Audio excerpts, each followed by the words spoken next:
Hey gamers, Games of James. I'm James, you're you. Now that introductions are over, let's get to the games. Today we're getting a little weird. We're going over BDSM.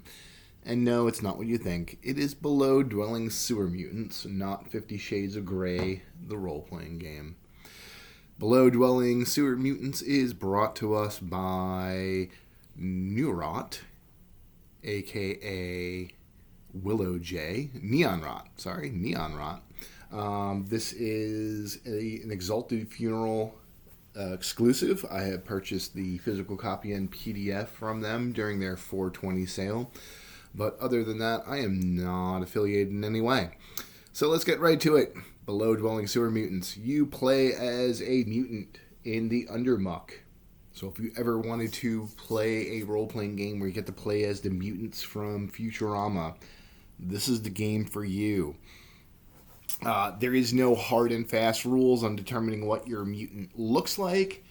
It is really a minimalist role-playing game in the truest of senses. There's only a few stats that you have to keep track of. And, other than that, it does create a fairly complex system, but it's still very, very minimalistic, very, very rules light. This is actually a great game if you wanted to teach someone about resource management, and we'll get into that in a second. So when you are creating a mutant, aka a mutie, you just decide what your creature looks like. You are free to decide what it is. They give you some examples here, but it is actually pretty easy to create. So you have a mutations table that you start off with. You roll 2d10, which is the only other time that you don't use a four-sided dice in the game. But you roll 2d10, and then you have what is called your gene pool, where you roll 1d4 plus 4 to start that starting stat. All mutants have a 5 health unless something changes that value. But other than that, you're ready to jump in.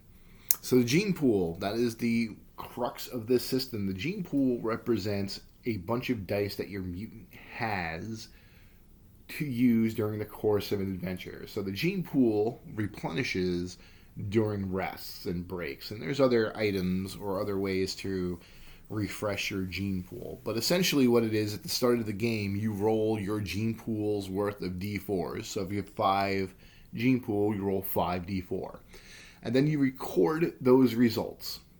So if you rolled 1, 2, 3, 4, 4, that is your gene pool. So you keep track of those values. And during the course of that session, whenever skill checks come up, you would have to use one or more of your gene pool to beat that score. If you lose all of your gene pool, you're effectively functionless. But there are ways to replenish your gene pool on the fly other than resting. Is it the world's best system? No. It's certainly an interesting way of resource allocation. So if I were going to teach a younger player on the, fine-tuning of strategy of your resource allocation, this is a game that I would use for that. But, here they explain to you that resting, you can only rest in a safe area, and it takes 30 minutes for a rest. And then, it goes into what skill checks are, easy, it's 2. So if you had a 2, you rolled a 2 for your gene pool, one of your gene pool dice, you can take that out and use that and say, all right, I make the check. And then, other than that, this whole game revolves around your mutants trudging around the Undermuck, which is the sewer system, trudging around the Undermuck looking for things to eat to further mutate. Prey is small, medium, or large, and then there's some extra large, unique animals. But you eat the animal or prey or whatever disgusting thing is trudging through the sewer, and then you roll for mutations. An interesting mechanic in this game is that every 2 points of damage your mutee takes, you lose a random mutation. If you go to 0 hit points and you are not revived, you have lost so many of your mutations, you revert to a human. And then if you revert to a human, you are assumed your teammates that are still mutants immediately turn on you and devour you. Yeah. So this is not really a game where your characters are going to advance. It is not one where they are accumulating, magic items or growing in strength. They eat, they get mutations, they lose them because in this game your mutations are constantly in flux. It's an interesting system. Nothing groundbreaking other than I do really like the idea of the resource allocation, forcing players to make some interesting choices. Combat, pretty straightforward. But, take a look at this art book. This is really like a lot of the minimalist games have turned into being these like art punk works. I guess that's the best way to describe it. Interesting fonts, interesting pictures. They call this sludge punk. One thing that's really, and this has been annoying me for decades, is people taking a noun and then adding punk to the end and then creating a huge new genre for it.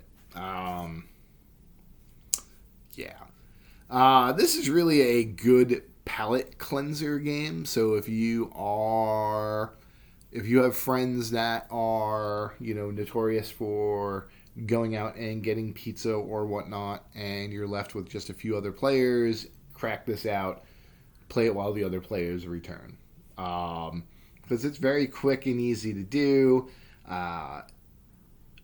Is it worth paying the $18? So I got the physical PDF that comes with the sticker set, because why the hell not? And the PDF, I got it on sale from Exalted Funeral. Had it not been on sale, I probably would not have bought it. It's not to say that this is a bad game. By any means, it is not a bad game. It's actually fairly creative. And again, like I said in the beginning, if you ever wanted to play the mutants as the mutants in Futurama, this is your chance, right? You can build an entire role-playing game about that based off of these rules. Is this game going to take off?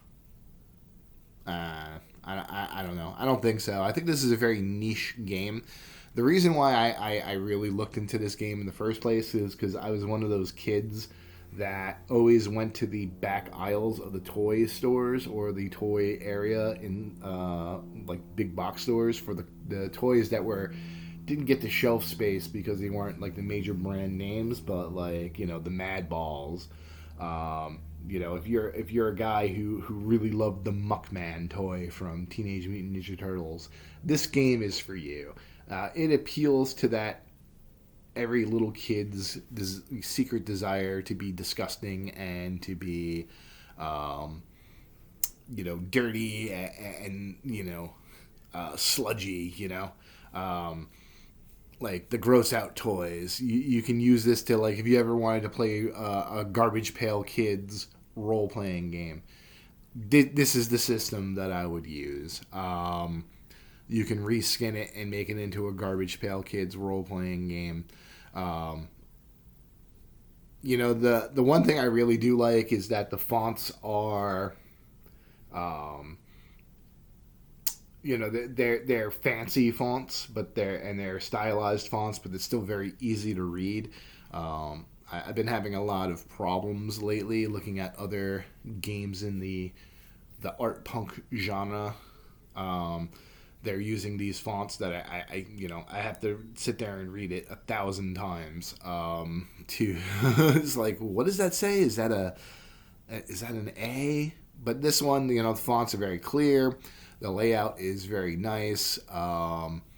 The colors are very contrasting on most pages. Some of the pages, they're not very contrasting. So if you have color differential issues, that might be an issue for you.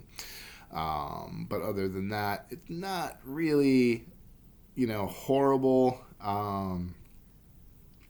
Is the game worth the $18? I leave it up to you. Personally, I got it on sale, so it was a good investment. I like it.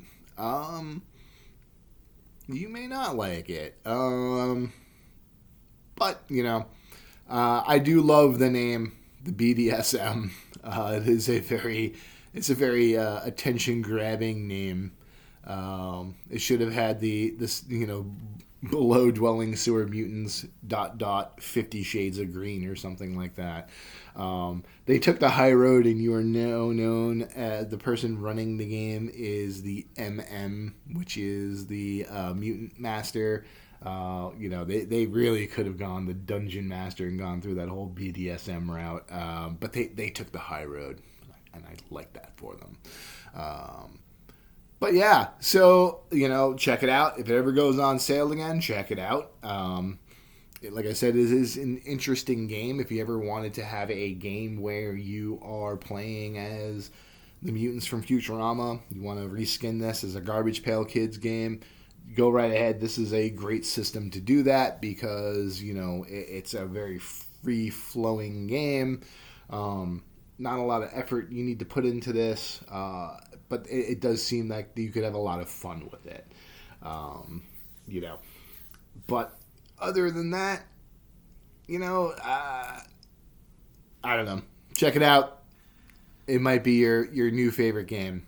But I don't think I would bring this out to the table very often. It will be a great little novelty. But it also does serve as an inspiration for other games that I might be running or other games that I might want to play.